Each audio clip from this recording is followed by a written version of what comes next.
have enough road to get up to 88.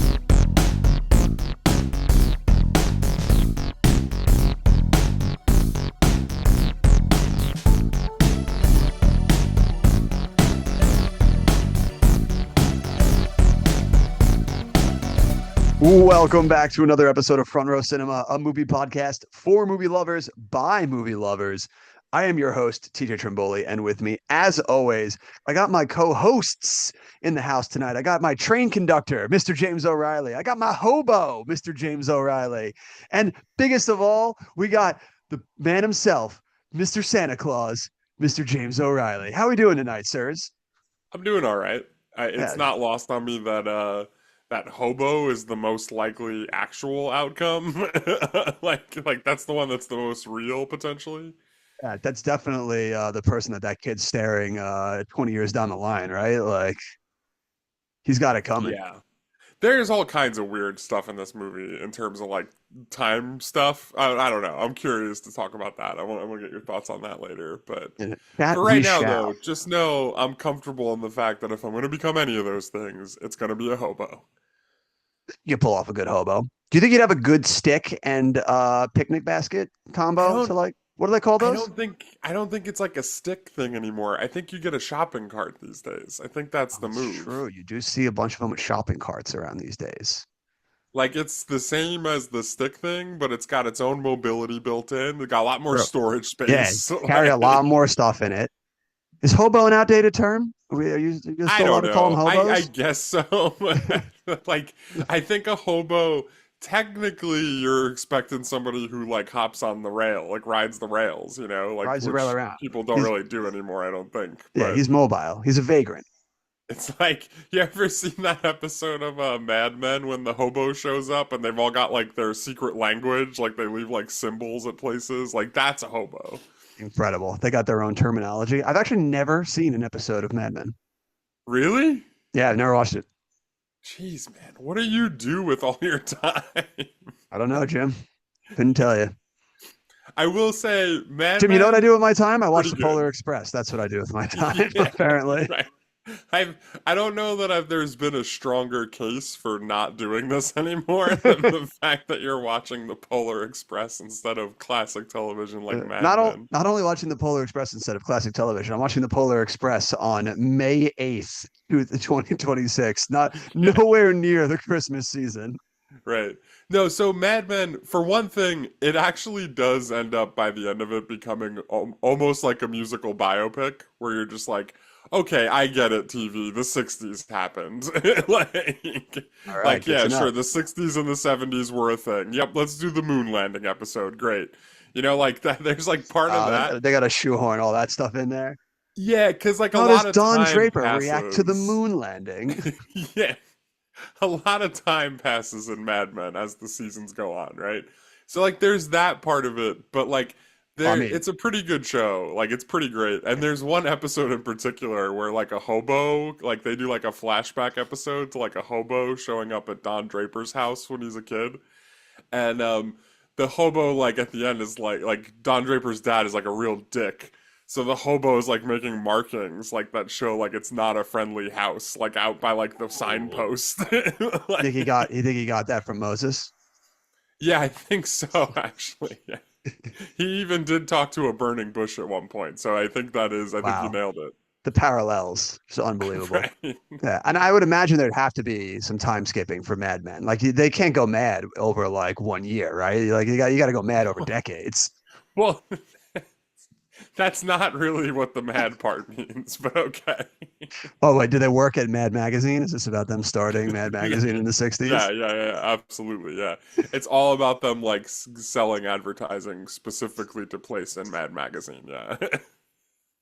Man, now we got a show here. No, all you need to do is watch the first 10 seconds and it'll explain to you what the title means. There's like a super that shows up that explains it. All right, all right. Maybe I'll have to give it a shot when I'm done with my 2004 Polar Express marathoning. I'll do my Mad Max. And Jim, if we haven't already given it away yet, what are we watching tonight? We're watching the Polar Express. That is right. The 2004 Christmas classic. Do people consider this a classic? I don't, and I don't know a I lot of people that do. Yeah, I don't know that I've ever, when I've talked about Christmas movies with people, anyone's ever brought up the Polar Express. But Yeah. somewhere the internet wants me to believe that this became a Christmas classic, but I'm not buying what they're selling. I mean, like, I could see where if you watched it, you might think it was a Christmas classic. The thought might cross the old mind, but I don't know if it really quite got there. Yeah, I don't think so. But yeah, we're directed by Robert Zemeckis from a script by him and William Broyles Jr. and starring Tom Hanks, Tom Hanks, Tom Hanks, Tom Hanks, Tom Hanks, Tom Hanks, and last but certainly not least, Tom Hanks. Yeah, he plays like so many voices in this, right? Like, what in the Cloud Atlas is happening in this Yeah, he movie? he he he does seven different characters in this. Yeah, So honestly, to the man, point where like I'm pretty sure he voices everybody that isn't one of the kids. Like pretty it's like much. him, Yeah, and then I think it was the guy who does the voice of Sheen from Jimmy Neutron, and then that's it. Those are the only two voice actors. yeah, and a lot of Tom Hanks really pulling adult duty in this movie and puppet duty too. He was the Ebenezer Scrooge puppet as well, so he's really just wearing all sorts of hats in this movie. Yeah, yeah, which I guess helps you save on budget. I don't know. I, Like, I, I guess. I mean, yeah, it's like, listen, we're spending all this money on this like insanely new form of technology, so Tom's playing everybody. Jim, yeah, I guess it was an odd choice because yeah, I for certain characters he does change it up enough for you to realize it's still Tom Hanks, but it doesn't like at least sounds unique. The part that's been screwing with me is that he does the voiceover in the beginning as well, if he's the kid, and then yeah, he's also the conductor, but not the voice of the kid. So like, is he like the kid and the he's the conductor? he's the adult kid and What? also the kid's dad.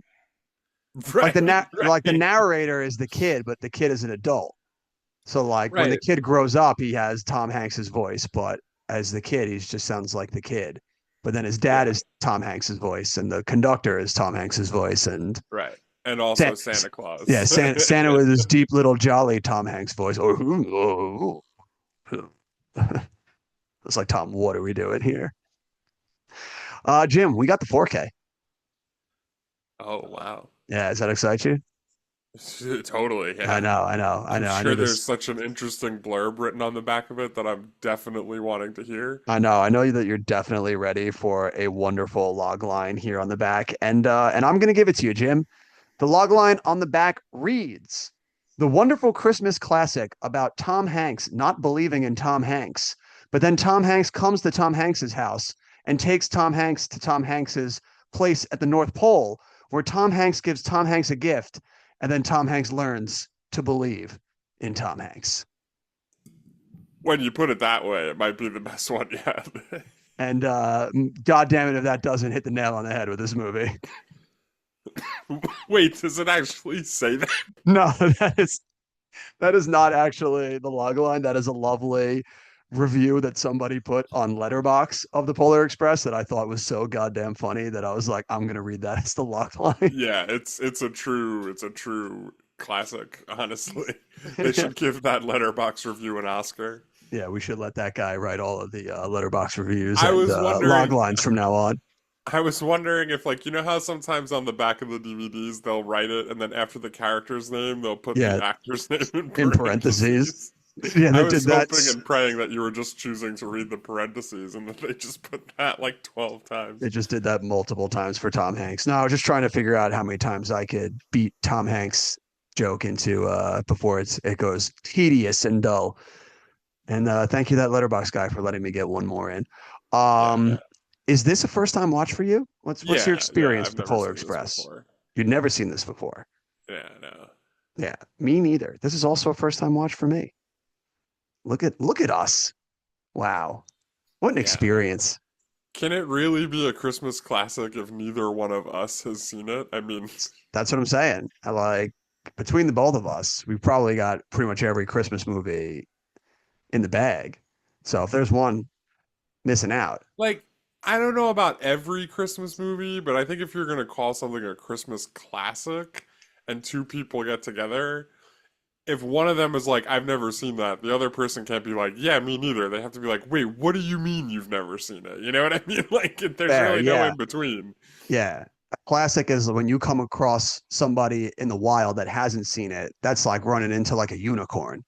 Right, right. Like, or like, like they've written like 45 BuzzFeed articles about it in the last 5 years, and that Oh, all come th- out on like December 12th, dude, Like, throwback. Getting out the BuzzFeed plug. yeah. Do people still I, BuzzFeed? I don't know. I can't. Is BuzzFeed a thing anymore? I don't think so, I right? don't know. Can I it couldn't tell you be? the last time I BuzzFed. Should have went with Fed Buzz. Fed Buzz. I have not been fed by the buzz in a long, long time. But yeah, I Let's remember. I see. remember when It this can't movie be good, right? It has to be like cancer if I go to like BuzzFeed.com right now. actually just you get a virus right on your computer as soon as you type it in. Yeah. They're like, "Are you sure? Are you sure, sir? Sure you want?" As soon It's as you open it up, they're like 17 ways to plug your iPhone into a charger. Like, yeah, this is bad, dude. This is really bad. So Pete Davidson's brutal dig at Yay has the internet in an uproar. yeah. Oh It's man, like, does it sensational, BuzzFeed? sensational. Oh my God, that's so embarrassing. I'm really sorry, but I simply cannot stop laughing at these 37 hysterical fails from last week. Oh my god, dude! The fact that like that's Dude, someone's job is the worst thing ever. I is got good crazy. news for you. It's not anybody's job. AI is Yeah, cranking you're out right. all You're this right. shit. Claude, There's no way. Claude, and ChatGPT are handling that. Right. I don't know that AI is going to be like Skynet, but I'm pretty sure it can handle BuzzFeed at this point. That's actually the true Skynet. Is they just lull us into submission with just shitty BuzzFeed articles until we can't take it anymore. Yeah. Here's the top 5 reasons you should give in to your AI overlords. Yes, Claude, tell me more. I remember when the Polar Express came out. I think even back then, being off put by how this movie looked and never being interested in watching it, which is surprising because I am a huge Tom Hanks fan. Tom Hanks probably being one of my favorite actors of all time. But not Yeah. even he could interest me in watching this back then whatsoever, to the point that I've never touched this movie until we've been forced to do it in this 6 week mad dash of a weekend.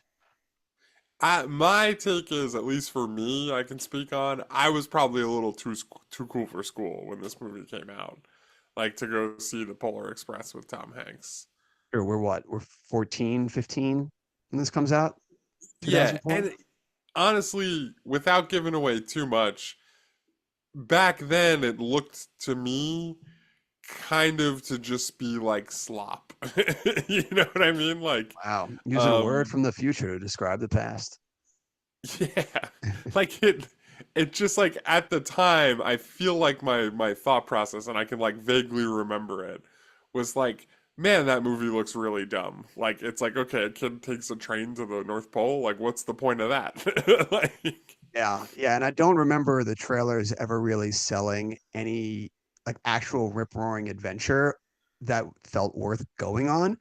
And having now seen the movie today, to be able, and we'll talk about it in a little bit, it really just encapsulates everything that we did think back then. Like it proves it all true. Like watching it now, I was like, man, I was right on the money with this. yeah.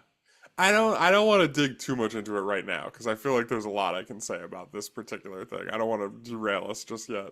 Ooh, derail. Look at you. Uh-huh. Look at Uh-huh. you. Uh-huh. Man, See what I did there? you saucy little minx.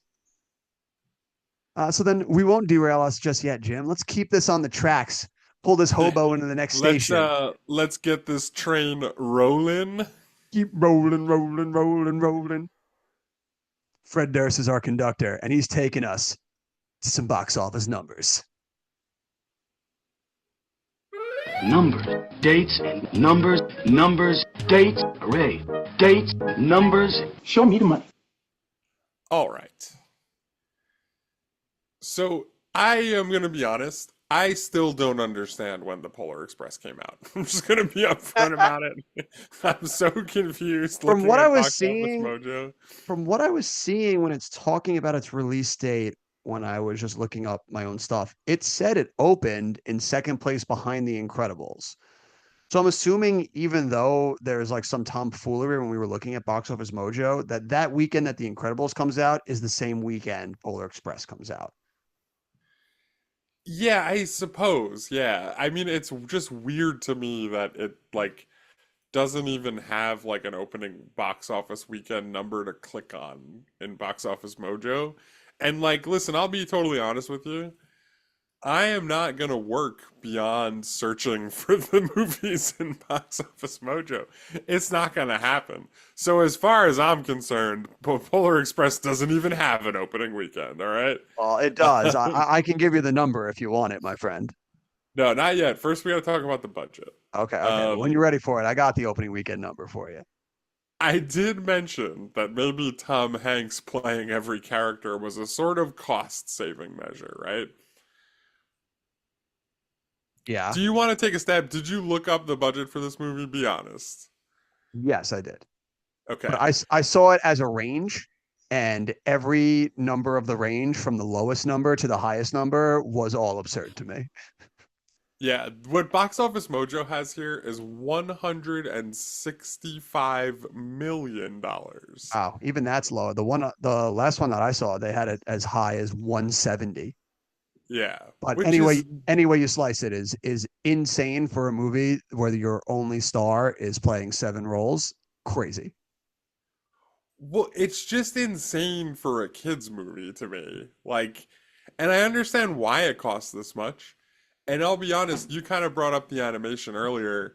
I do think it has a weird kind of like uncanny valley like feel to it, but I also think it kind of holds up in a weird way. Yeah, Like, I mean, and we'll talk about this more when we dive into it. I do think this movie looks spectacular while also thinking the human characters creep the fuck out of me.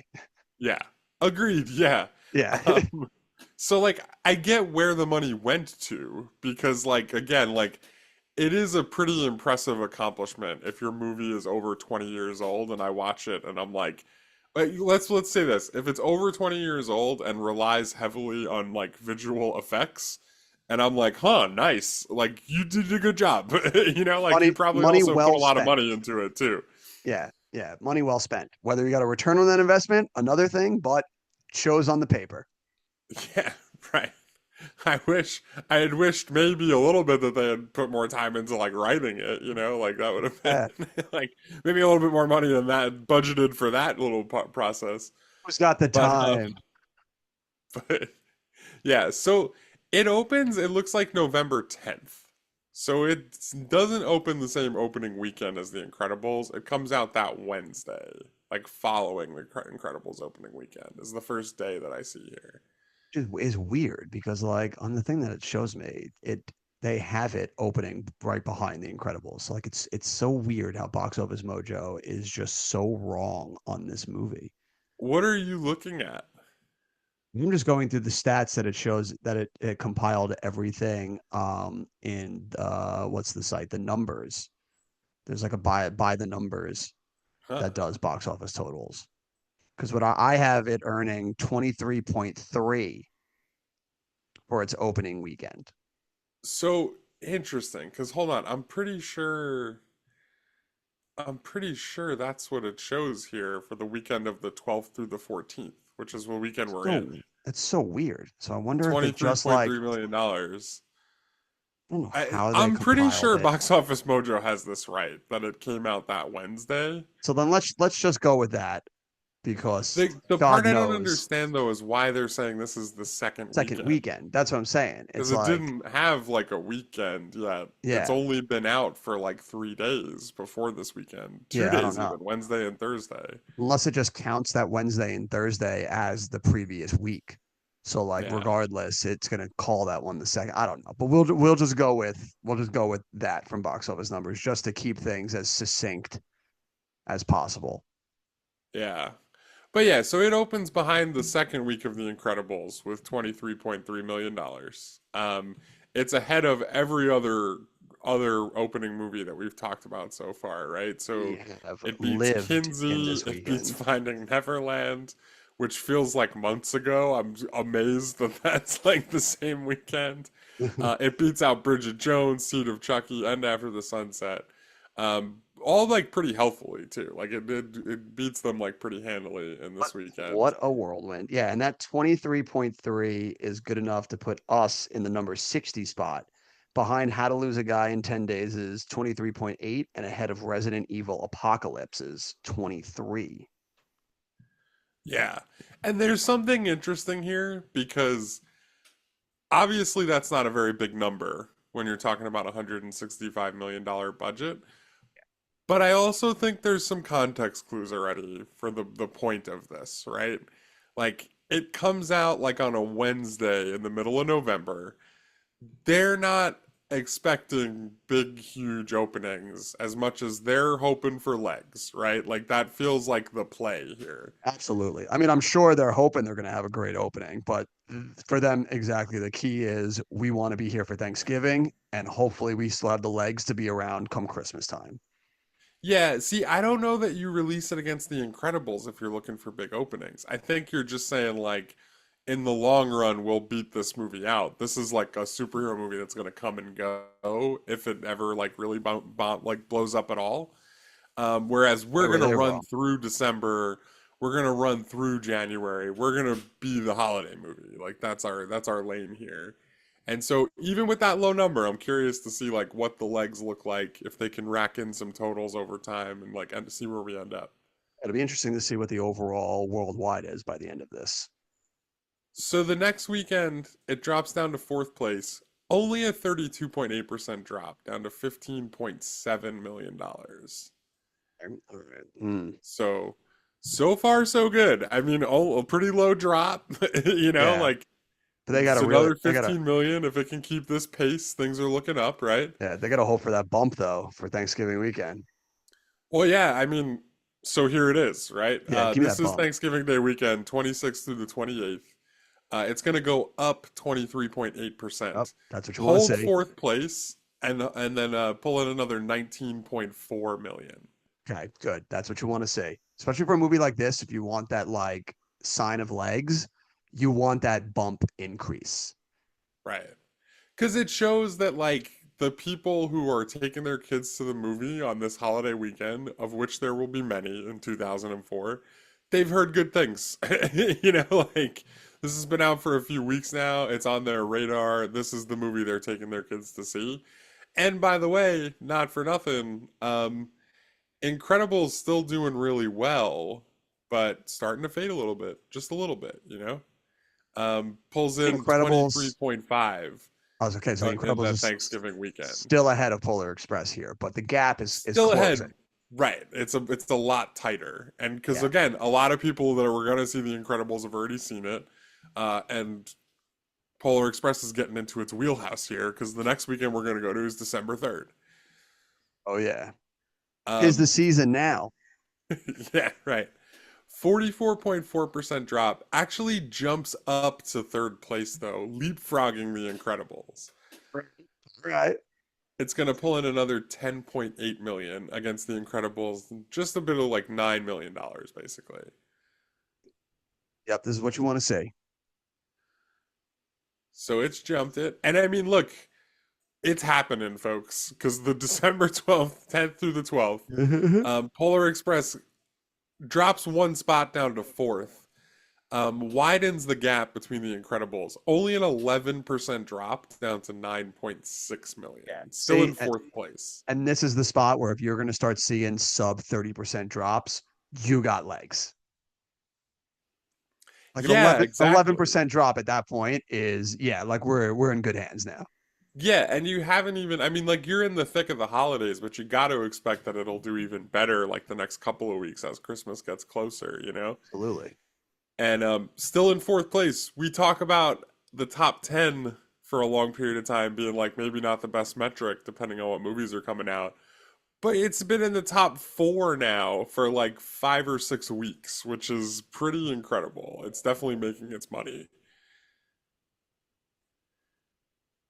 Going into the weekend of the 17th through the 19th, it's going to hold fourth place again. Let's Um, go. 12.3% drop pulls in another 8.4 million. 12% drop, 11% drop. Right. Polar And Express now doing what it needs to we're at do. the granddaddy of them all, baby. Christmas weekend. Oh yeah. What? 22.4% drop. Pulls in another Ooh, 6.5 million. Drops to sixth place, but still pretty firmly in the top but 10 still here. holding around. What week is this now that they're in? It's weekend 8 of the Weekend Polar 8. Express. Yeah, 7, dude. depending on how you're counting. It's like probably closer to like 7.5, I guess we'll assuming it came out on that Wednesday. yeah. Well, I guess we'll count 7 then from what Box Office Mojo is saying its opening weekend is. Yeah, sure. And, Whichever way you slice it, it's doing what it wanted to do. yeah, right. It's definitely racking up some numbers here for sure. And so now this will be interesting to see what happens after Christmas, because this is where I feel like you'll start to see it really drop. But again, who knows? Yeah, well, I mean, it might have one good week left in it now if we're gonna go over the like New Year holiday Right, weekend. right. Yeah. So we go to that New Year's week, right? December 31st is the Friday, New Year's Eve. It's gonna drop down to eighth place. Okay. Only a 14.1% drop to $5.6 million. Right. Dude, inching close to the can it get to the double digit weeks? This I see. I feel like it's gonna drop out of the top 10, but I guess time will tell here. Yeah, it might I lose think steam it'll be here now the interesting to see holidays. because, as we know, January is a wasteland. This is true. And yeah, it does drop off pretty big here in that 7th to the 9th of January. Goes all the way down to 13th place, Ooh. 63.1% drop down to $2 million. Yeah, the holidays are over and like Andy in Toy Story dropping Woody, I don't want to play with you anymore.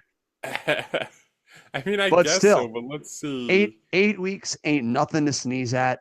We have not had a movie have a good run like this in a hot minute.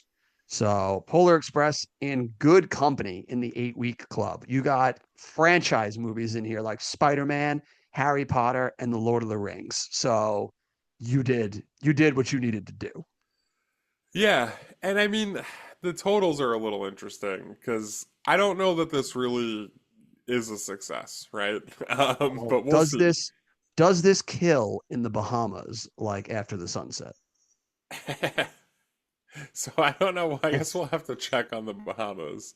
But domestically finishes with $162.8 million. Yeah, So that's not great. it's not a bad number, but when you look at that $165 million Yeah, budget, it's like, you didn't even make your budget back. Like that's pretty tough, guys. yeah, I that's think you gonna needed to that do that'll that. kill you. You're really gonna need the international market and the Bahamas to bail you out here,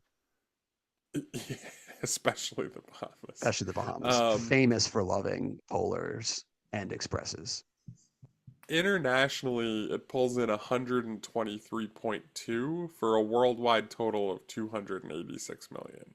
It's Okay, yeah, tough, right? That doesn't sound good. it's not. Like, Yeah, that's not phenomenal. I mean, definitely not like an outright bomb, but man, it's tough. That's a tough. with That's the like a tough like double, single or a double. I think to be hitting. Yeah, with the way we've seen some other animated movies, including The Incredibles, by the way, do like it feels like this is a pretty big swing and a miss. And it feels like that goes doubly true when you factor in exactly how much money they spent making it. Because the animation, while it holds up, it is a really big swing. And like we've seen other animated movies make like, double this, like maybe like 1.5 times this kind of stuff. Like it feels like 286 is a pretty big miss for the swing that they took. Well, I mean, like what most kids movies have going for it is that they manage to keep their budgets relatively within reason to do this. Like you look at a lot of the like Pixar movies that we did earlier, like Finding Nemo, $94 million budget. The Incredibles, $90 million budget. Like where we got Shrek, $60 million budget. Like keeping these under 100 is key. And you're spending almost 200 million. Like you're closer to spending 200 million than even 100 million for this thing. So Yeah. you really need a rollout here that I just don't think a movie like The Polar Express that I don't think has enough of a built-in IP to really sell to that level. This was a huge gamble that didn't quite strike out, but didn't really take off to the measure that you were hoping for. It doesn't feel like a win because, like you said, Yeah, there's movies that are spending almost half as much, a little bit more than half as much money to make twice as much at the box office. And like when you put it in that context, it's like, yeah, actually, that doesn't sound like it's very good, actually. like Polar Express pulls in 286 off of like let's say $165 million budget, whereas you got Finding Nemo off of a $94 million budget pulling in $871 million. Yeah, Even to comp to The Incredibles, which came out at the same time, The right, Incredibles 94 million legs out to $631 right. million. Exactly. It's like they're really those guys are hitting the home runs and you just feel like you missed out, you know? You're sitting there watching them. You're just sitting there in the dugout, losing games after game. Like, what did we do wrong? Yeah, and Pixar not for can't keep getting nothing. away with this. Right. And not for nothing, like we've said a lot about the animation of the Polar Express already. Like it's not like Finding Nemo and the Incredibles don't hold up. You know what I mean? Like they Yeah, still look pretty good, you know? yeah. I mean, Um, the water effects in Finding Nemo, even 20 years later, like still look fantastic. right, right. So it's just like, clearly they were doing something right and you were doing something wrong is like the Yeah. end of the day. Like I You were guess there's a like, reason Pixar became so good. well, like maybe if we didn't think of 7 different ways to animate Tom Hanks, we could have saved some money here. We tried the best we could, sir. And yeah, it didn't help them much in the reception either. Not bad, but not great. It's kind of like the theme of this movie. 55% from the critics, 64% from the audience, a 6.6 from IMDb. But shockingly, Jim, I don't know that we've come across many of these in our time. The Polar Express gets an A plus cinema score. Yeah, I mean it's low hanging fruit, man. Like when people are going to see this movie in November. True. Yeah, I mean, like you're getting the easy wins, but still A plus. Haven't really seen too many of those from here. I think the only ones we've really seen them for was one of the Lord of the Rings, Titanic, and then the movie that it keeps getting compared to, The Incredibles. Yeah, which is a pretty unfair comparison, honestly. I But think the comparison is mostly just because they both came out the same amount of time. They're both animated and directed at kids, so the comparison is just always going to sit there for people. yeah. At least back in Yeah, that's fair. 2004. It's hard not to, especially, yeah, it's hard not to compare them when they're like right next to each other on all those lists. Yeah. And then I got some user reviews here for you, Jim. Well, I bet you do. Oh, I do. And the Wonders had some things to say. And let's check in with our first person here who writes, that was the worst movie I have ever sat through. If you enjoy commercialism shoved down your throat with a large helping of a Thomas Kincaid painting while being blasted with the most uninspired soundtrack, then you might actually be able to stomach this. If you can see beyond the poor animation or performance capture and the shallow versions of Tom Hanks as well as the evil little elves, then you might find this movie less scary. If you can find yourself immersed in the backgrounds while completely ignoring the flat characters and the blatant disregard of story continuity, then you might think your money wasn't completely wasted. If you can still believe in the Christmas spirit after watching this, then you can wash down anything, you sucker. That might be the best one yet, dude. More of these things should call people suckers. Like, You sucker. Buying in all this themes of commercialization. Amazing. Yeah, Absolutely no great. notes, honestly. I mean, that guy wasn't as insufferable as most of these people. So, Yeah. He had it. He was right on the money. Let me give you another person here, Jim, and let's see if you can say the same for them. oh boy. They write, this movie is awful. It creates caricatures of characters not in the book, and some of them are ethnic or racial stereotypes, Oh, including an obnoxious Jewish boy and a politically correct little black girl. now Not to hold on a second. Hold on. I'm gonna stop you right there. Why? What? First of all, I think that that person is maybe making like, that's you assuming that character is I think, Jewish. Because I'm just throwing this out there. Why would a Jewish kid be on the yeah, Polar Express to go yep, check out his Christmas yep, presents? Right? yep. Am I Nope, wrong? nope, you're not wrong. I think That's this I think guy, you might have missed a pretty yeah, big one there, guy. I think, Reviewer I, guy. I think this guy went in with some preconceived notions that he was Yeah. looking to hit here. What did he use the what did he say? Like And the annoying Jewish boy? obnoxious Jewish boy, Ah, yeah. I have a feeling, sir, yeah, and the that you might politically be the one who correct, thinks Jewish people are yeah, obnoxious. and the politically correct little black girl. What did that black girl do in this movie other than just Other than just exist? be a little girl. Yeah, Yeah, like right. just a little girl on the train is Like I want politically correct. I want my Michigan to be factually correct, where there's no black people in Yeah. Michigan. He's like, Like, oh yeah, of course. Like they just gotta let the little black girl drive the train. It's like, sir, it is a little girl. Well, Jesus. Jim, I'm all for equal rights and everything, but are we gonna start letting them on our magical trains, sitting in the same cars? he's Like, gonna start handing him out magic tickets. of course she lost it.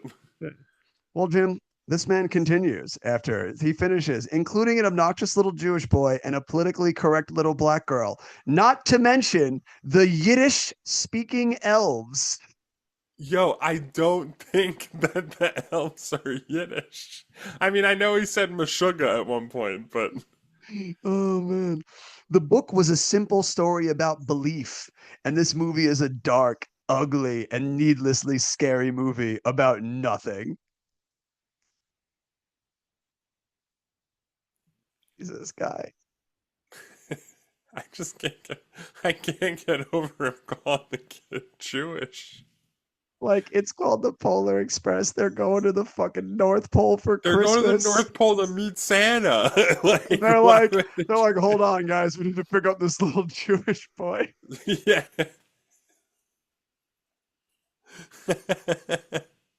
Like, Oh, look, we know he's obnoxious, but he needs to meet Santa, okay? yeah, we gotta let him.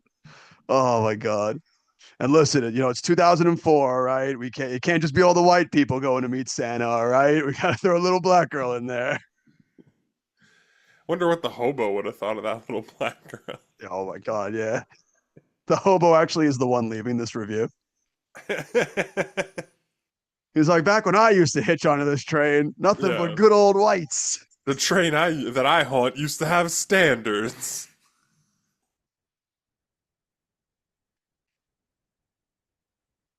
After we made all those Orientals make this train for us, used to be top of the line. We got now, Jim, our tenors. And let's see what they have to say. Our first one writes, a truly wonderful Christmas movie. Viewing this each year will surely become a tradition. My 3-year-old daughter was on the edge of her seat. My only complaint, what bonehead producer thought it would be cool and hip to animate Steven Tyler and have him sing some trite rock and roll Christmas song?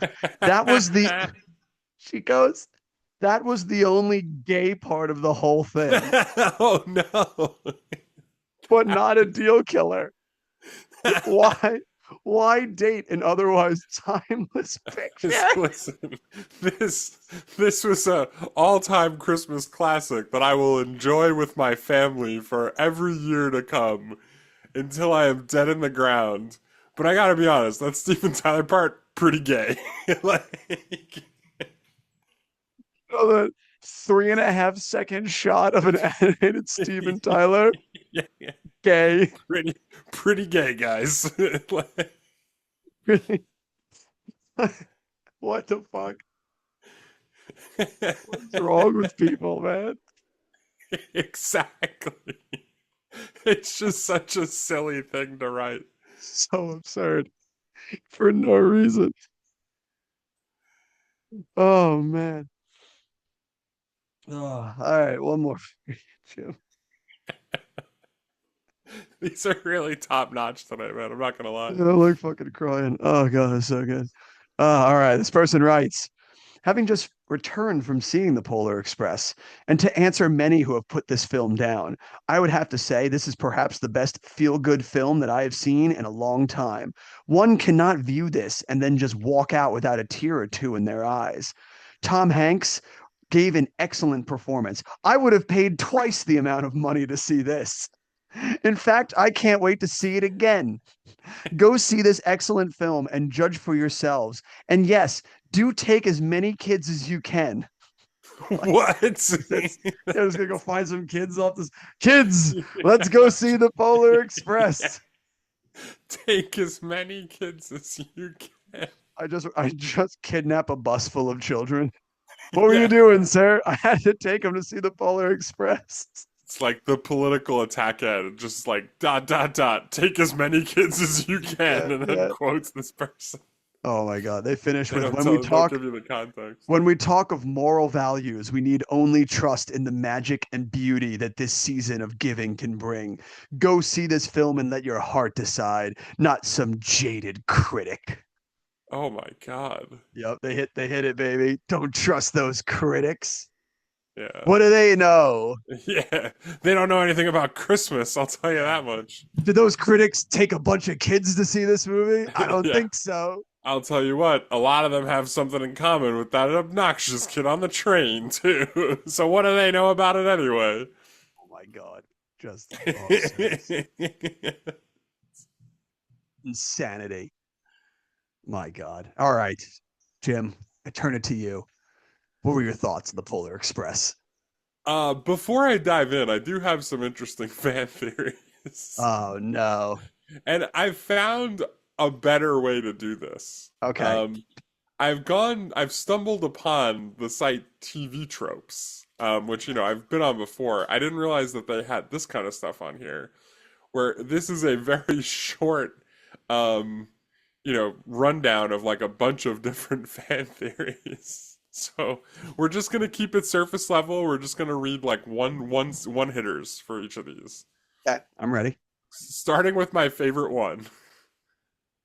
The know-it-all grows up to be Spencer Reed from Criminal Minds. Why? Well, it's just like sure. It's the best, dude. It's the best. It's like yeah. Like people can't just be like, I do enjoy the show Criminal Minds, and I've watched Polar Express, and I'll tell you what, that character reminds me a little bit of Spencer Reed from Criminal Minds. Right? Interesting They're that like, the character and the mannerisms carry over between two different people like that. It's like, nope, they are literally the same person. best fan theories are the ones that took zero effort to think about. Yeah, they are both socially awkward, correct people constantly, and very smart. Sure, because there couldn't be more than one of those types of people in the world. And that kid grew up to be special agent from the behavioral sciences unit, Spencer Reed. Moving on to the next one. God awful. The sound of the bell is an ultra high sound. Sure, yeah, sure. As a person ages, they become unable to hear the most high-pitched sounds anymore. So that would explain the adults not hearing the sound of the bell. Is this guy just explaining like tinnitus? Like what the fuck? Like you've heard that theory before though, like where if you hear a ringing in your ear, you'll that's never the hear last that. time you'll ever hear that tone. Frequency. Like you're losing that on your range of hearing now. So like I get the idea that like as you get older, you don't hear quite as good and you don't hear as many frequencies, but like maybe a little bit of a literal interpretation of the bell in the movie, you know? I think it might have something to do with like people growing up and losing the spirit of Christmas more than anything, but Like, nope, tinnitus. Billy is Dewey. Sure. Why Do not? you know do you know which Dewey I'm referring to? So are they talking about Dewey from Malcolm in the Middle? Yeah. Jesus The Christ. reason that Christmas doesn't work out for him is that Malcolm, Reese, and Francis have always ruined Christmas. Unbelievable. Unbelievable. Lois Sorry. hasn't been shown to completely cancel Christmas before, but she's threatened it. He sure has. Maybe in this Malcolm in the Middle / Polar Express world, she has completely canceled Christmas.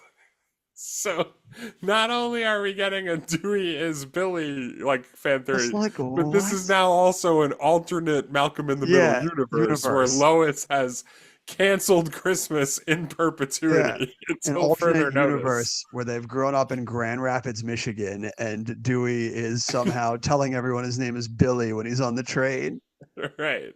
And also his mom has canceled every Christmas from now until the end of time. What a villain. Yeah. The the hobo is Santa Claus himself. I mean, yeah, sure. Why? I mean, like you could kind of just let every person in this is just kind of like a facet of this kid's dad, Yeah. I mean, yes, which that's I think kind of then you're yeah, which kind of like sure, then yeah, the hobo is Santa, like in the same way that like any of them are anybody. right. You're making a lot of sense. Yeah. Yeah.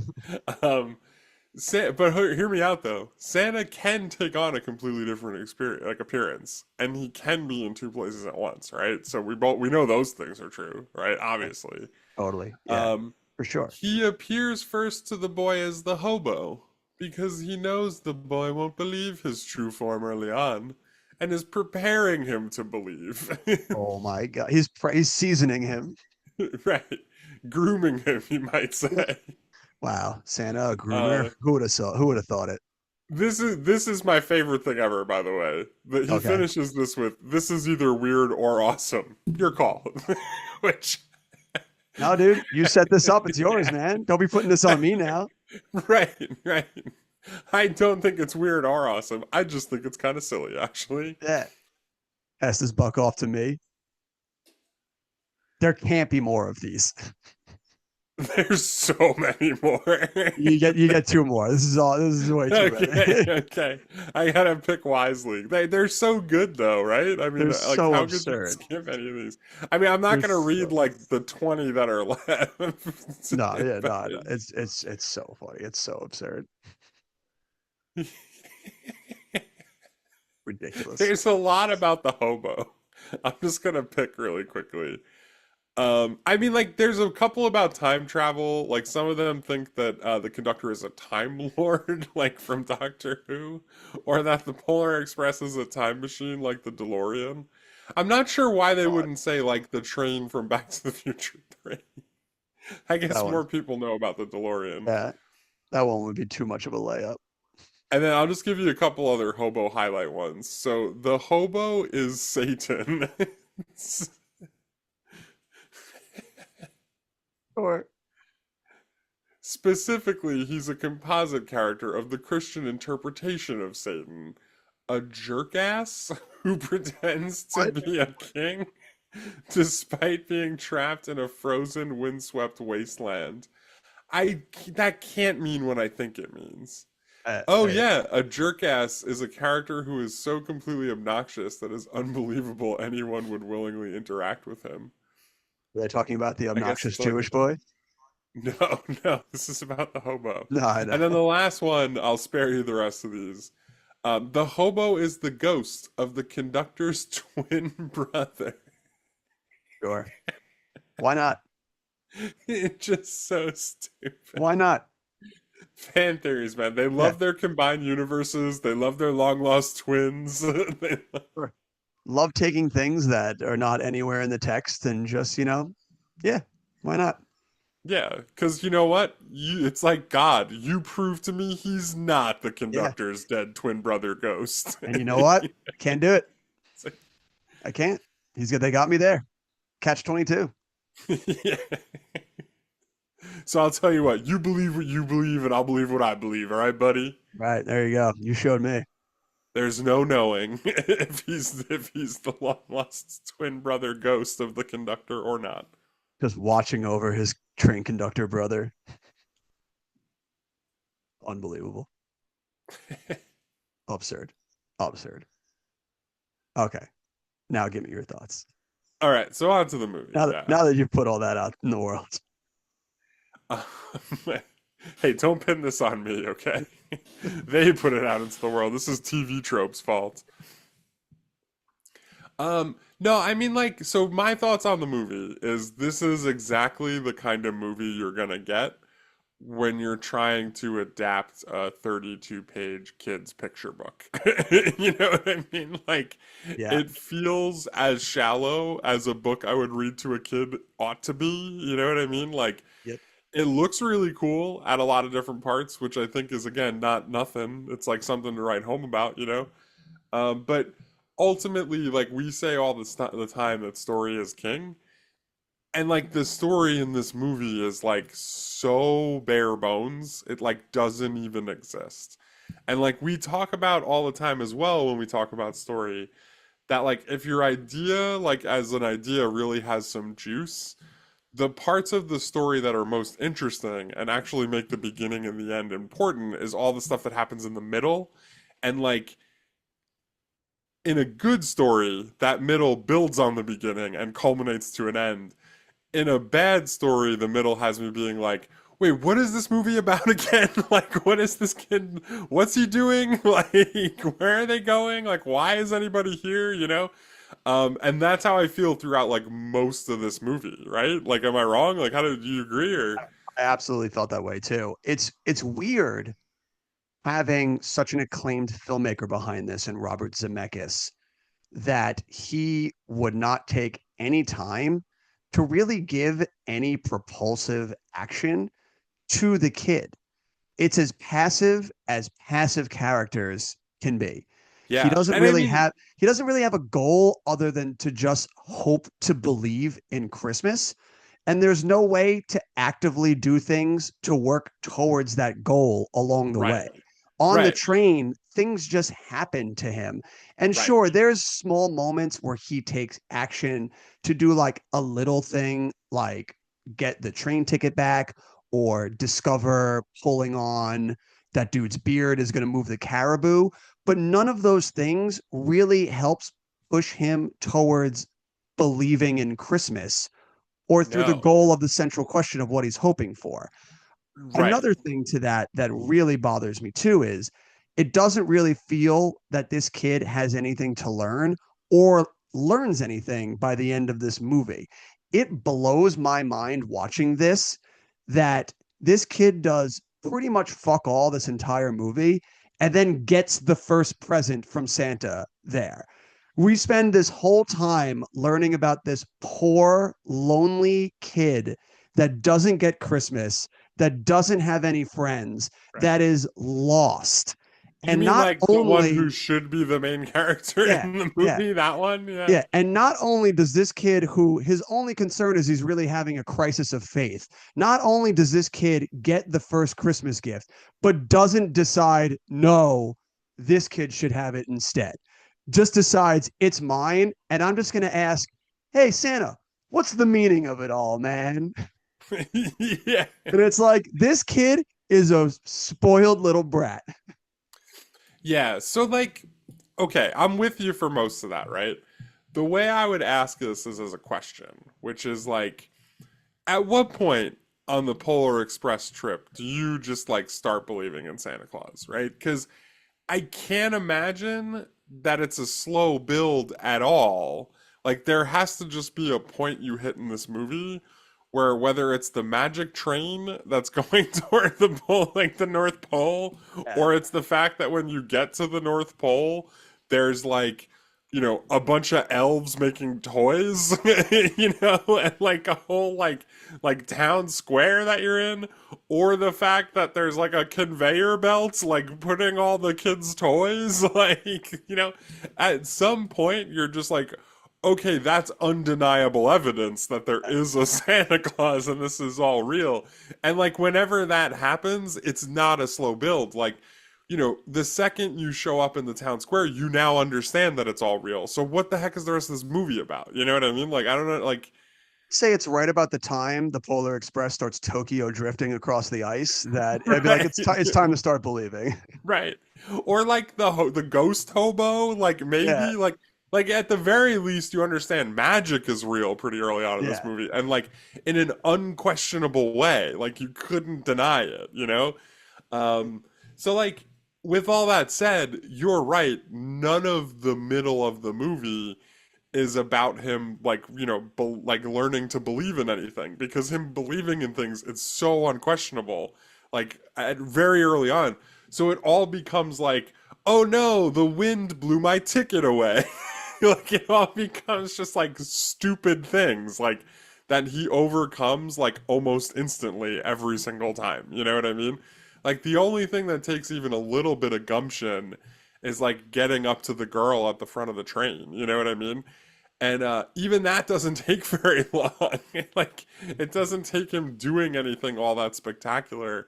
And like I But don't know, also, it like, just like it it all feels so hollow because of that. it absolutely does because he's just got no agency. And I mean, every single thing that he has to do, like even that time when he's got to get to the front of the train to the girl, he just rides on the back of the hobo on the skis. Yeah. Yeah, no, you're not wrong. You're not Yeah, wrong. the kid zero agency on this kid. Yeah, and like even the beginning too. Like if you're making a movie about a kid who's gonna like just be like forcibly pushed into believing in Santa Claus, like he's gonna reach a point where there just is no arguing it, right? Like, and preferably that's at the end of the movie, or like toward the end, right? Um, but like you have to have more than him just like sort of overhearing his parents being like, imagine if Santa were real though. Like he doesn't vehemently not believe it enough for me to like really like feel anything when he believes it at the end. Like let's give you a good example, right? The Grinch or Buddy's dad from Elf, like people who just like genuinely are like, no, Christmas is bullshit and I don't want anything to do with it, and all you guys are fucking marks. Like that's the person I need to be at the end being like, you know what, this Christmas thing's actually all right. I can't have a little kid who wants to believe it the whole time, and like the only thing that's showing him it doesn't exist is his parents saying something like offhanded that he might have just misheard or misunderstood, while all the evidence that it does exist is like, he's barreling past it at 200 miles per hour Yeah, on this magic train. yeah. He also like doesn't in a situation like this, if the whole crux of your thing is he doesn't believe and the idea is he needs to learn to believe, that all comes from like within and he should be making the choice to believe, Right, not be right. just shoving it down his like Your basically like he movie. was like, I don't believe, and Santa was like, I took that personally and just like Yeah, shoved it down his fucking throat to the point that he couldn't deny it, which is like, right. that's not how this kid goes through a catharsis and learns something. Like, okay, if you're making a movie where the let's say the theme of your movie is that like, you shouldn't give up on believing in magic, and like, you should have some faith in the good of the world, like let's, if you could sum it up into like two sentences, maybe that's it, right? Your movie needs to be about somebody like choosing to believe instead of being like forcibly like to the point where they'd have to be crazy to not believe. You know what A I mean? perfect Like it uh, doesn't make any yes, sense. and a perfect example of this is Miracle on 34th Street. Right. Yeah, which is like what this movie seems wants to tell in its execution is learning to believe in the magical around this time. But the beauty in the Miracle on 34th Street is it uses, our real life cynicism to force you to have to believe in your values in the same way that like anything that you can't tangibly reach out to, you would believe in. It's based on faith, not on undeniable evidence that gets thrown in your face every single scene on a Right. speeding train to the North Pole. Right, you never really know if he's Santa Claus by the end of it. Like you Yeah. know, but they never like bring you on the sleigh to like get some hot cocoa from Mrs. Claus. You know what I mean? Like the most that happens is he's like the courts are like, "All right, listen, we got to do something with all these letters. Let's just make him Santa Claus," you know? And then like Yeah. I think what is it? He leaves like a cane for somebody at the end or something. Yeah, I forget exactly what he does, but he does something that makes it seem that they're like, oh yeah, no, that fucking Santa Claus. Right, but like he could have also just as Been an easily old been like man. a guy who left him a gift, you know what I Yeah, mean? Like that's the part that makes it work yeah, is if you have to like choose to believe he's Santa Claus. yeah, It's not undeniable, you know? yeah, absolutely. And it absolutely just feels like this kid is the wrong person to be following for this story. At least if you want to Yeah. make this story work and not just feel like you just did a huge passion project just to use this technology. Yeah. And I mean, look, it's not a bad reason to make it. Like it does look really cool in a lot of parts. And I No, will there's say in terms of a story, like I think it works really well as a 32-page picture book for yeah, kids. Like I think it's like exactly what it needs to be for that medium, you know? Where like the whole point of it is it never gets that deep. Like you're just showing little kids cool pictures and being like, then Peter just walked on top of the train, you know? Like yeah. And I mean, I will say, you know, as a passion project of utilizing this technology, there are some scenes that look out of this world. One of the scenes that like thought looked fantastic is when we follow the ticket through like the woods and then the wolves run out and then the ticket gets kicked up again and it goes down to the bird's nest and then comes back around yeah. into like a ball. Like watching that, it's just like, yeah, man, like that looks still holds up, looks incredible, Yeah. looks great. But this whole movie has that great look about it that underneath just it rings hollow because there's Yeah. no substance behind what I'm actually looking at that's keeping me invested in what I'm seeing. Right. And like a movie, not necessarily the same themes, but I think is existing in kind of the same lane and doing it in a much better way. Not a Christmas movie at all, right? But like I think it leans into the kind of like whimsy and wackiness that this movie's trying to lean into a lot of the time. Have you ever seen Coraline? A while That ago. that to me is like exactly like the movie we're hoping that this movie was. Where like obviously it's not about Christmas, but all of her wacky like trippy adventures that she's going on have everything to do with what the movie's about. You know what I mean? Like from Yeah. the beginning to the middle to the end, it's all cohesive. And she's doing crazy things and she's chasing after the ticket in the wind, like metaphorically, right? But like we all understand why she's doing it and why she's taking every step she's taking along the way. And like it's just much more congruent. Like that to me is like the best example of like what I felt like I was missing. No, absolutely. There's just no central hook to keep us going along on this journey. I just don't care about this kid. He doesn't have enough meat on the bone that makes his journey worthwhile or even interesting. By the Yeah. end, when he finally does get to meet Santa and gets everything, like you don't even know what he wants specifically from Santa. It's literally just at the end, he's just like, I'll choose to believe now. And it's like, well, yeah, if you didn't, dude, you're a fucking moron at this point. Yeah. And also like if you're making a coming of age movie about a kid like struggling with his belief in Santa Claus, because like okay, I can admit to you that like maybe as like a 9-year-old, 10-year-old, like in that range, there's like a real struggle you're going through. You know what I mean? That not a lot of adults are going to be sympathetic to, which is like, guys, Santa isn't real.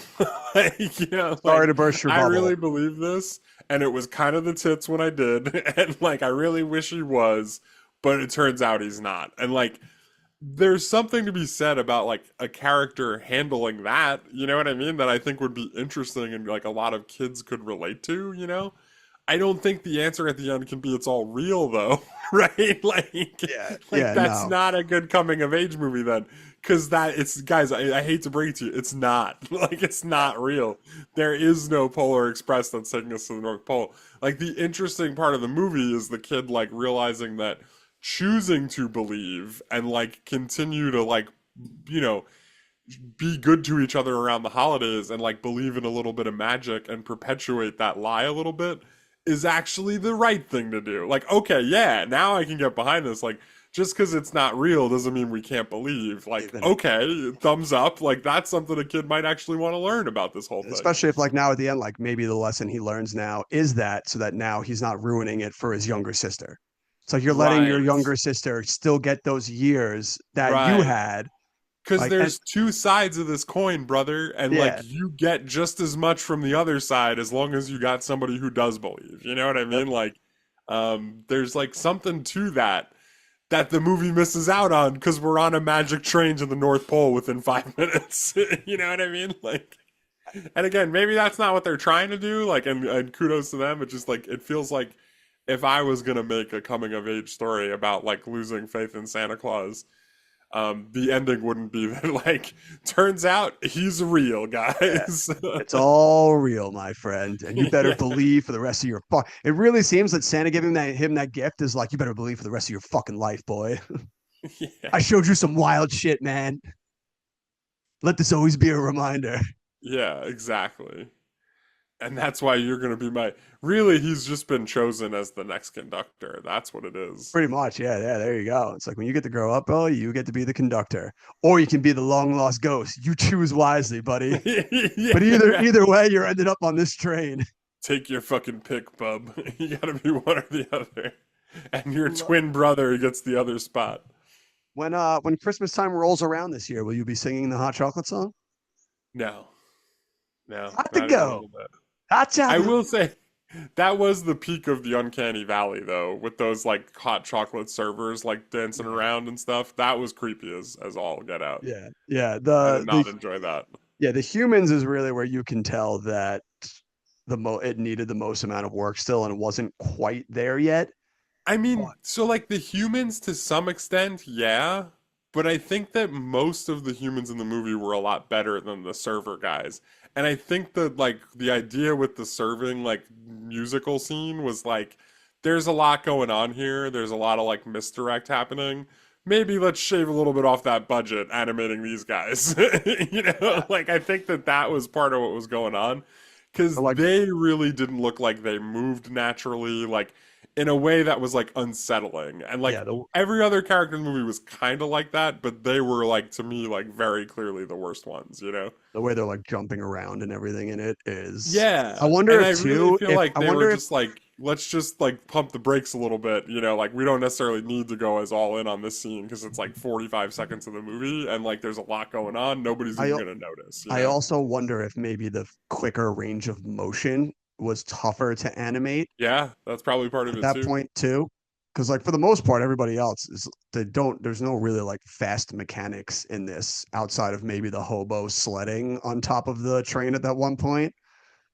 Most of the time, many of the characters are just like standing around and reacting to the fast world around them, and that's the only time where the characters are actually moving with a sense of urgency, and that seems like probably that was a struggle to do at that point. Yeah, I could see that too. That does Yeah, make a lot of sense. yeah, but With yeah, that said, I don't really have much else to say about this yeah, movie. yeah. No, I mean that's the biggest thing is that it's just it is just a complete failure at a main character level that makes the rest of this fall flatter because I would have enjoyed this if they gave like something to bite on with this main character. I probably would have really enjoyed this movie. Yeah, yeah. But The yeah, kid, you nailed it. The kid Billy is like they need a Dewey to be the main character. yeah. What really could have been the Polar Express Malcolm in the Middle spinoff? Yeah. My last question, as I try to ask every week, and I think I have an angle here. Okay, Is this movie better with Chris Evans? is Chris Evans playing the seven roles encompassed by Tom No, Hanks? no, no, no. Hear me out. So it does what you said. Tom Hanks is Chris Evans' dad, and they kind of got like a big fish thing going on where like, they don't really get along as good. Like, Chris Evans works in like fucking finance now. He's a real prick. You know what I, I mean? I, Like I already it's know like, exactly where you're going as soon as he's got a and big like fish thing going on.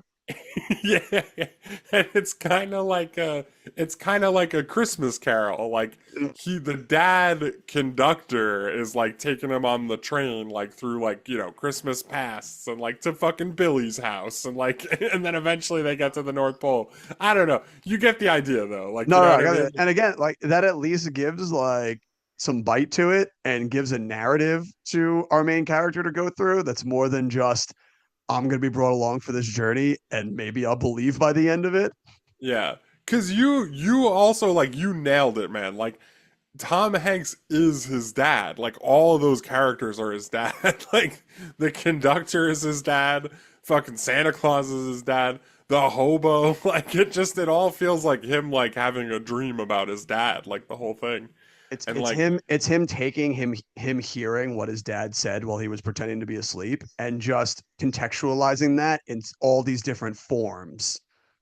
Like they're like all around him. Like the conductor is like time creeping up on him for what he has left. Like the hobo is the doubt that he has in his mind. Like Santa is the final culmination of him finally being able to be like, no, I can believe in this. Like it's the what he really wants to hear from his dad is that like, no, it's all real, my man. Like yeah.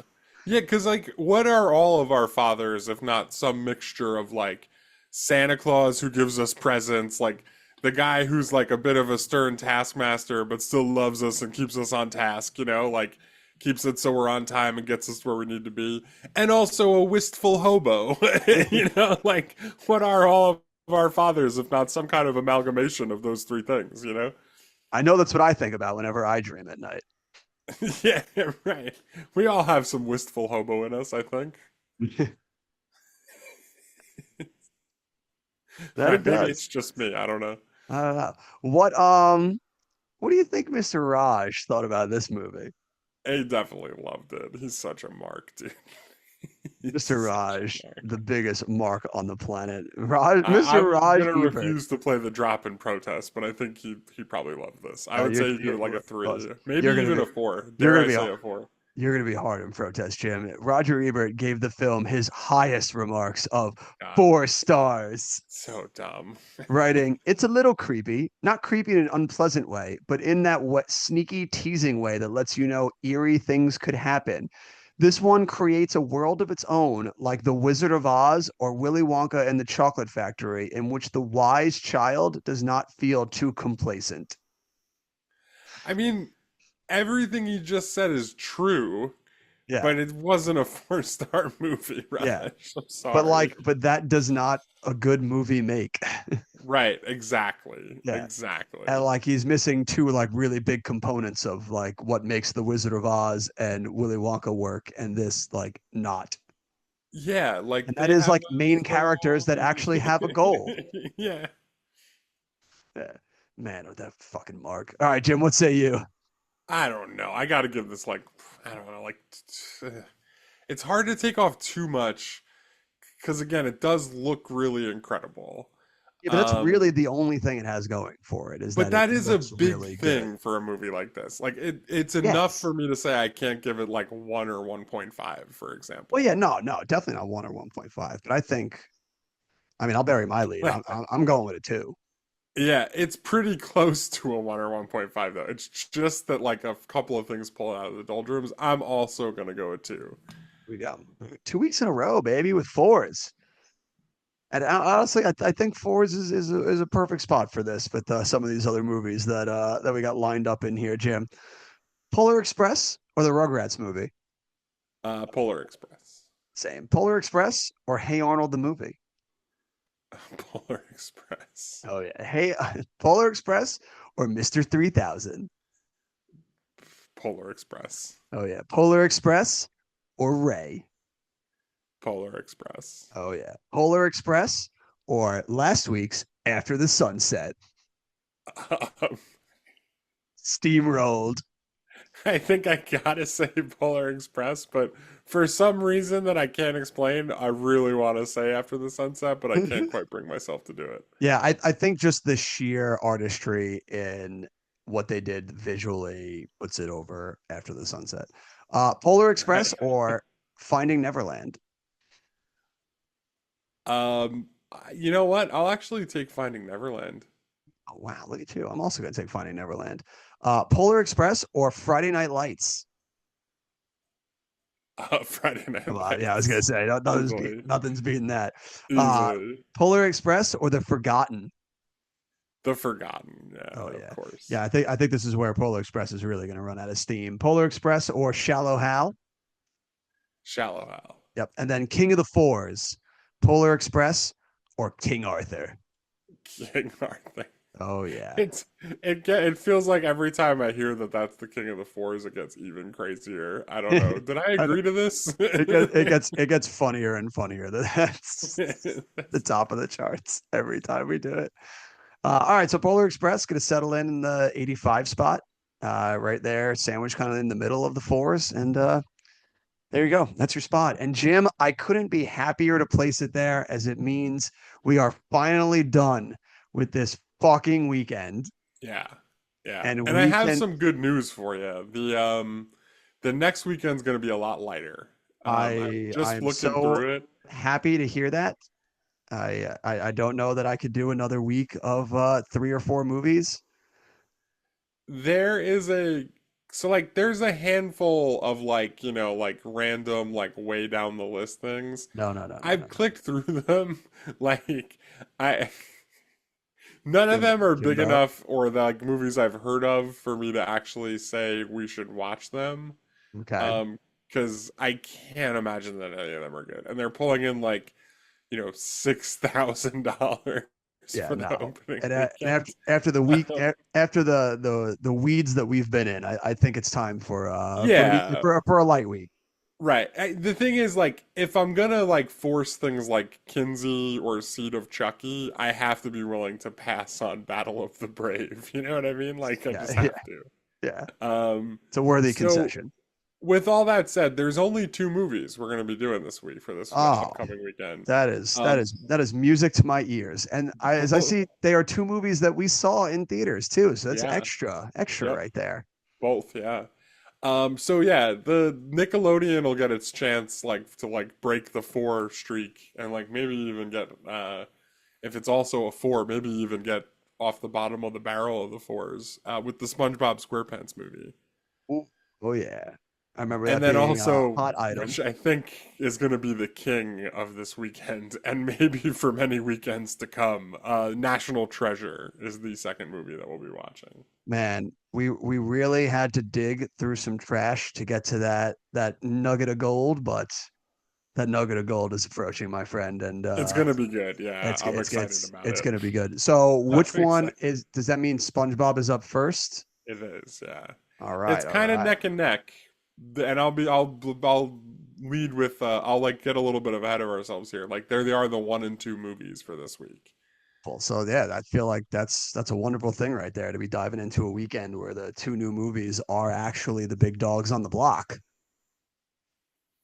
And there's only two. That's the really important That is part. the most important part is that we are getting a nice quiet evening with only 2 movies to do. And 2 movies that we saw in theaters, no less. So pretty, it's fun when we go through and we watch pretty much most of 2004 now and we're getting into the weeds of each week, but it's also nice when we can come across these ones that we do have an attachment to in a way that like brings us back to what we saw in 2004. So it's going to be fun to get a weekend in here where not only did we see both of the movies that were 1 and 2, but like they're kind of big movies to us as moviegoers as well. And they're not just big movies to us. I mean, these are actual like these things have both had some staying power. You know what I mean? Yeah, Like I mean, fucking the SpongeBob's still SpongeBob on is the still an air. iconic character. They just made like a National Treasure TV show like a couple of years ago, like it's all still like pretty relevant. Yeah, So still very much in the zeitgeist, which is nice.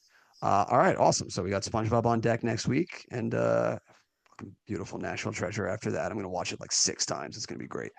What was the last thing you jammed on? Um, I've been watching Storage Wars with my wife. You watch the funniest stuff. Why? What's funny about that? Just like such a random thing. Like it's just, I was watching Storage Wars. Yeah, listen, when I see Storage Wars is available on a streamer and like those things go down like water, man. They're like they're like Fair. such quick episodes and they got a very simple formula. We bid on storage units, some people win storage units and then we go see what's in them. Like it's It's funny right there. little bit dampered by the fact that I found out like whenever I watch old reality shows like that, I always think to myself like, huh, I wonder what those people are doing now. You Didn't know? it? Didn't like the dude in it like kill himself recently? Yes, like just a couple of weeks ago, yeah. I looked it up. I was like, huh, wonder what Daryl's up to. And it was like, oh no, Daryl, why'd you do it, Daryl? He was like apparently getting like cyberbullied or something. That was kind of a downer. And What? like That's I made it crazy. like I made it like 3 or 4 episodes before I was like, babe, I gotta share this with somebody. Like I had to tell my wife like what happened to Daryl because I'm like, I can't just like be carrying this cross on my own while we're watching Storage Wars and having a good Can't be time. You my know, like cross this to is bear. yeah, Knowing that eventually the storage got to him. yeah. It became a little too much of a war, you know. That is something. Yeah, I just saw that recently too somewhere that there was like a guy from Storage Wars killed himself, and it's funny that then you're like I'm watching it right now. Yeah, it's like such a horrible way for that to end, man. Yeah, yeah, it's crazy. Get off the And computer, like people. Turn the internet off. the episode I was watching right before I looked it up was him being like, "Yeah, this is my granddaughter. You know, her parents don't really like aren't in the picture, so I take care of her. I've really raised her." And I'm just like, "Oh no, what happened to his poor granddaughter, man? Like, Oh she's a boy, little kid in this Storage Wars episode. She looks so cute." it's getting more and more tragic with every episode you watch. That's what I'm saying. I mean, it was a mistake. Don't look up where your heroes are at. Yeah, I never do. What have you been jamming on? Though? What have you been watching? The last thing I went and caught was the new Mortal Kombat. Went and saw Mortal Kombat Oh, 2. Yeah, yeah, it's something. would Pure you say better nonsense. or worse than Mortal Kombat 1? Definitely better than the first one, and at least there's Mortal Kombat in this one. It was very interesting in them in the first one to be like, let's make a Mortal Kombat movie that doesn't have Mortal Kombat in it. Right, like Bold, combat bold, where yeah, nobody actually dies. yeah, bold choice. They definitely have Mortal Kombat in this one, but I don't know if it made it any better. I mean, you just Like said it was better. the fight, it does, but like it doesn't really is what I really have to grapple with afterwards because the fight scenes in it, yes, are like pretty sick and everything. But Yeah, anytime they try to take a second and explain anything, I'm like, this movie is the dumbest fucking thing I've ever heard of. Like it yeah, is so beyond stupid every time they try and explain a single thing in it. And I'm like, this can't be real. yeah. It almost makes me wonder why they even try to explain anything. You know what I Yeah, mean? Like, exactly. I'm just like, why are you guys trying to do lore? You know it makes no sense. Like, what are we doing here? right? Like, if I saw the last one where like and I was cool with all that, just keep it rolling, man. We don't need Yeah. to. You don't need to try and convince me of anything here. My disbelief has been suspended. You know? Like it just like I don't know, it just bothers me that there's just like and even like when they make me have to think about things is where you start to lose me. And the fact that they just do whatever they want and they don't bother to set any rules or limitations to what Mortal Kombat actually is just like infuriates me. And I know like it's like well, it's a Mortal Kombat movie. Why are you that bothered? But I'm like, I know I shouldn't be, but like it should at least make some form of sense. Like it doesn't have to make a lot of sense, but you at least need to like set parameters to the rules of Mortal Kombat so that if something happens, I can be shocked by it. I can have Right. emotion to it, I can but I understand the yeah, consequences of it. yeah. Yeah. But there's no consequences to anything because you didn't bother to set any rules. Like the thing is called Mortal Kombat. Maybe there should be a ruling on it when the dude just like finds a way to become immortal so that he can't die in the fight. It's like we got a ref on that. Yeah, Immortal Kombat. I didn't Yeah. think so. It's like, what are we doing here? Where's the ref? No We referee. got a ref on that. Oh man. Yeah, I think I'll have to check out Mortal Kombat. That's one that I saw the original with my now wife. I bet you I can convince her to go see the second one. I mean, like it's entertaining. I've failed on Nobody 2, which was our first date, was Nobody 1. But Yeah, I think yeah, Mortal both Kombat valid. 2, I can make it happen. Yeah, no, I mean it's an entertaining movie. It goes by like Carl Urban as Johnny Cage, great fucking casting, phenomenal. But man, oh man, does it make zero sense. And if that doesn't bother you out there, then you're gonna have a great time. Yeah, agreed. But it bothered me. But that'll do it for all of us here. On to we turn it over to you guys as always. Go check out these movies for yourself, form your own opinions, and make sure you join us back next week when we have just a nice, calm, easy weekend of 2 movies. A wonderful, wonderful thought. And as always, we'll see you at the movies.